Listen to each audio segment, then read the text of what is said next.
Turminha, nossa aula é sobre o currículo em ação, Sociedade e Natureza, unidade 2, atividade 2.1. Água, recurso essencial para a vida. Antes da professora fazer a leitura do texto, Usos da Água, e solicitar a atividade, a professora fará uma explicação para vocês em slide. Então, atenção. Você já refletiu sobre a importância da água? Você já se imaginou vivendo em um mundo sem água? Obviamente, seria impossível. A água é vital para o funcionamento da vida. Ela auxilia nas realizações químicas do nosso corpo, dos ciclos biológicos da natureza, além de ser essencial para a manutenção dos ciclos biológicos. Todas as atividades da sociedade demandam água, bem como nossas atividades diárias. A professora colocou alguns exemplos para vocês, representando que nós precisamos de água para cozinhar, precisamos de água para a produção de alimentos, não somente na agricultura, mas na pecuária, para a higiene pessoal, higiene de utensílios da casa, para a nossa hidratação e sobrevivência e até para a energia elétrica.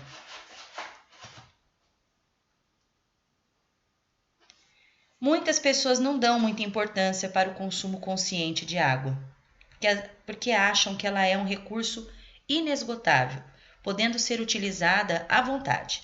Essa impressão se dá porque vemos água por todos os lados. Nós vemos na chuva, nos rios, nos lagos, nos mares, nas represas, nas piscinas.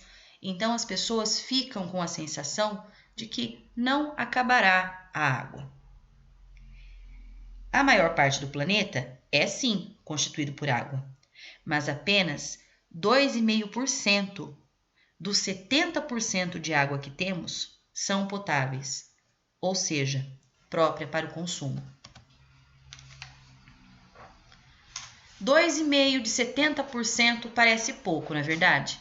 Mas seria o suficiente para abastecer toda a população mundial. Porém, devido à poluição, à distribuição inadequada e principalmente o desperdício, nos deixa vulneráveis em relação à quantia suficiente de água para o consumo para toda a humanidade.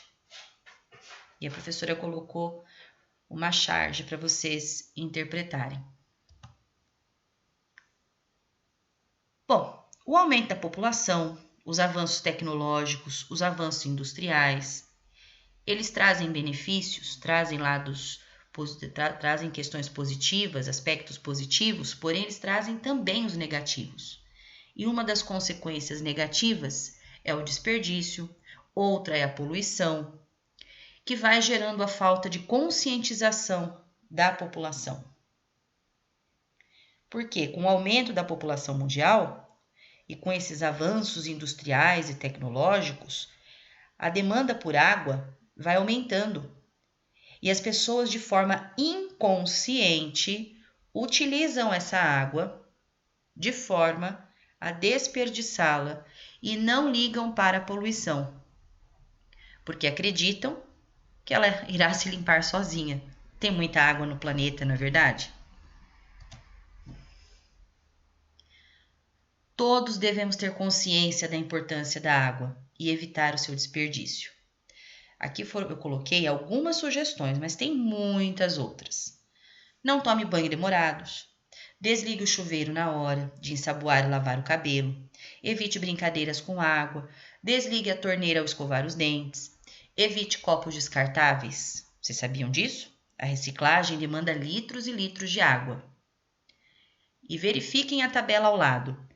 Olha o absurdo. O pinga-pinga causa um desperdício enorme. Podemos concluir até agora que a água é um recurso natural e essencial para a vida em nosso planeta Terra. Além de estar presente na composição do planeta, a água faz parte da composição do nosso corpo. A água é utilizada em atividades essenciais ao ser humano. Por exemplo, produção de alimentos, eu coloquei agricultura, mas como eu disse, pecuária também, entre outros, energia elétrica, além de ser um solvente universal. Não é um recurso inesgotável. Devemos entender o significado da água para nossa sobrevivência e cuidar para que não seja poluída e desperdiçada.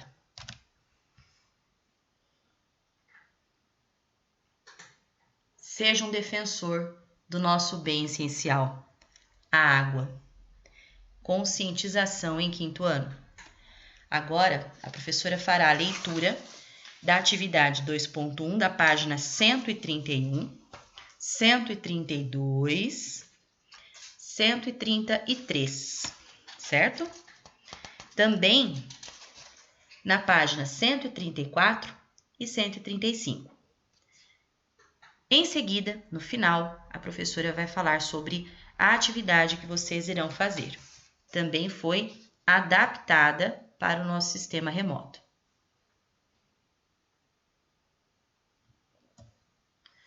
Usos da água.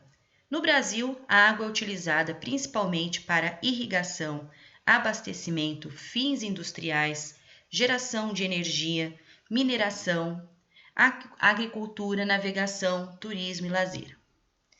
Cada uso tem particularidades ligadas à quantidade ou à qualidade da água e altera as condições naturais das águas superficiais e subterrâneas. O conhecimento sobre os usos da água é constantemente aprimorado por meio de levantamentos, estudos setoriais e cadastros de usuários, para que vários setores usufruam da água.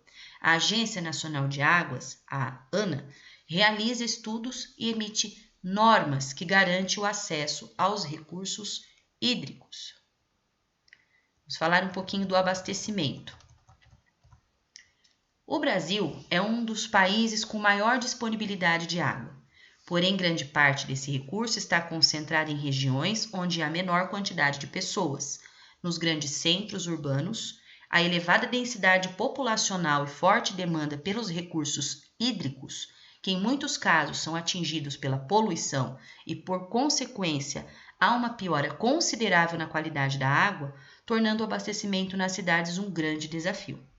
Para solucionar essa situação, é preciso lidar com a grande diversidade geográfica do país e com as consequências do intenso processo de urbanização ocorrido nas últimas décadas, que nós falamos da questão do aumento populacional. Por exemplo, as regiões de clima semiárido presentes em boa parte do Nordeste e no norte de Minas Gerais possuem mananciais que nem sempre oferecem acesso à água em quantidade suficiente para os diversos usos dos recursos hídricos, em particular o abastecimento humano.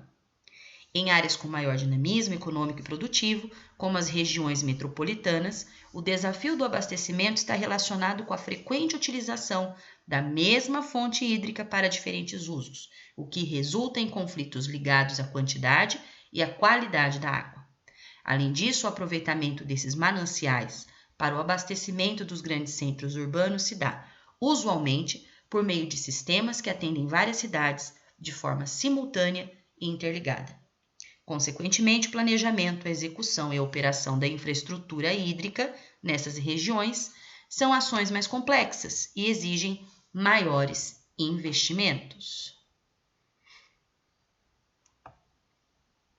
É importante destacar que a Agência Nacional das Águas, a ANA, não regula o setor de abastecimento.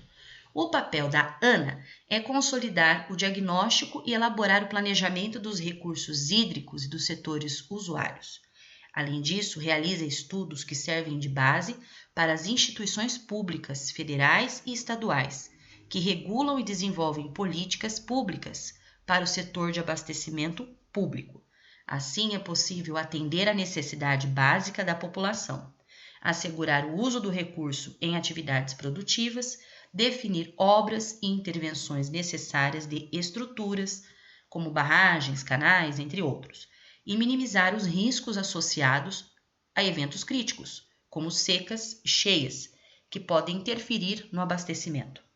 No setor público do abastecimento de água no Brasil, A garantia da oferta de água para as sedes urbanas de todo o país pode ser consultada no Atlas do Abastecimento Urbano.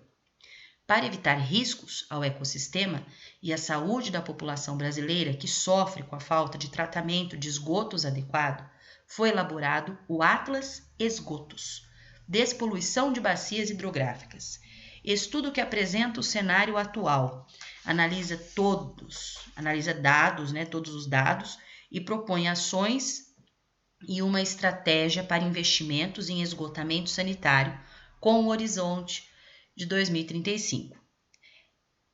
Dá para acessar o mapa interativo, Então acesse também o mapa interativo do abastecimento urbano de água e visualize as regiões que apresentam maior risco de desabastecimento, que é a baixa garantia hídrica, entre outras informações. Agora, dando continuidade, vamos falar um pouquinho da irrigação, depois da indústria. A irrigação é uma prática da agricultura adotada para suprir a deficiência total ou parcial da água utilizada para a produção. A agricultura irrigada é o uso que mais consome água no Brasil e no mundo. Em nosso país, a prática obteve forte expansão com o apoio de políticas públicas a partir das décadas de 1970 e 1980. Atualmente, o Brasil está entre os países com maior área irrigada no planeta, embora ainda utilize apenas uma pequena parte do seu potencial para a atividade. E na indústria? A intensidade do uso da água no setor industrial depende de vários fatores, dentre eles, o tipo de processo de produtos, a tecnologia utilizada, as boas práticas e a maturidade da gestão. Segundo informações dos relatórios de conjuntura dos recursos hídricos, as regiões hidrográficas Atlântico Sul, Atlântico Sudeste e do Paraná possuem nessa ordem os maiores valores da demanda de uso de água para o setor industrial. Isso acontece pois nessas regiões se concentram as cidades com maior atividade econômica do país. Em bacias como a do Rio Tietê e a da região hidrográfica do Paraná, por exemplo, esse é o uso principal, correspondendo a cerca de 45% da vazão de retirada da bacia, de acordo com estimativas realizadas pela ANA. Já sabem quem é o órgão responsável. Aqui foi feito um print, da tela do mapa interativo sobre o uso da água na indústria. Vocês podem estar acessando e verificar em tempo real. Lembrando que a água, em linguagem universal e cartográfica, é representada pela cor azul. Hidroeletricidade. Essa também é um bem essencial para nós, mas que depende de um bem mais essencial, que é a água. Com um dos maiores potenciais hidrelétricos do mundo, o Brasil possui diversos empreendimentos no setor, classificados em 3 tipos, de acordo com a capacidade de geração de energia. Nós temos a central geradora hidrelétrica, conhecida como CGH, com menor capacidade de geração, pequena central hidrelétrica, que é a PCH, e a usina hidrelétrica, a UHE, com maior capacidade produtiva de energia. Então, nós temos a menor capacidade, nós temos uma pequena e nós temos uma grande capacitadora de energia.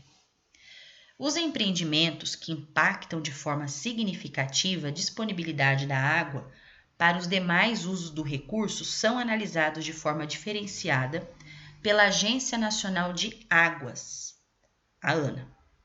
Dentre as 12 regiões hidrográficas brasileiras, a região hidrográfica amazônica, RH amazônica, possui o maior potencial hidrelétrico do país.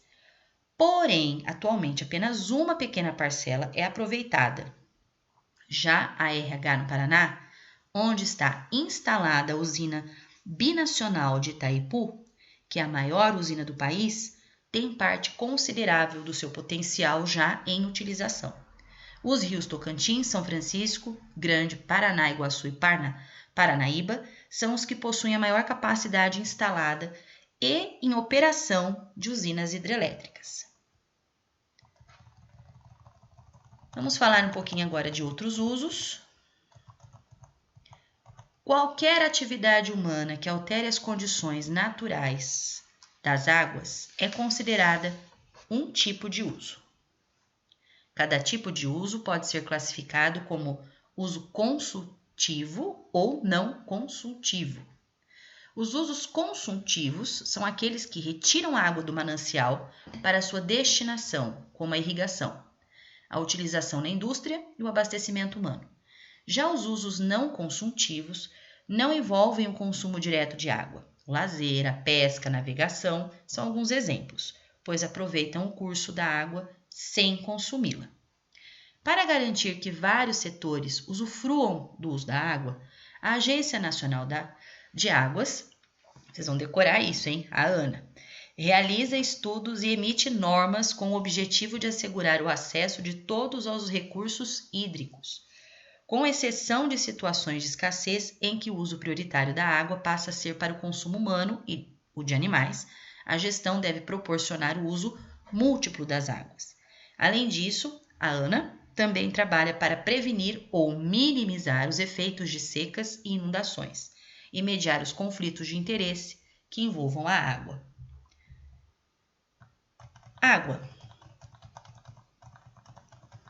Em janeiro de 1997, entrou em vigor a Lei nº 9.433/197, também conhecida como Lei das Águas.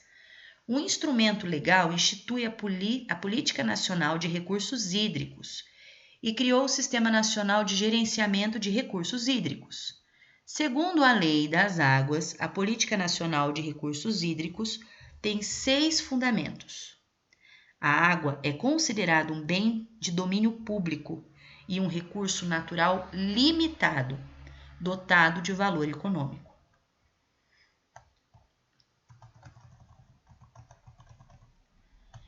A lei prevê que a gestão dos recursos hídricos deve proporcionar os usos múltiplos das águas de forma descentralizada e participativa, contando com a participação do poder público, dos usuários e das comunidades.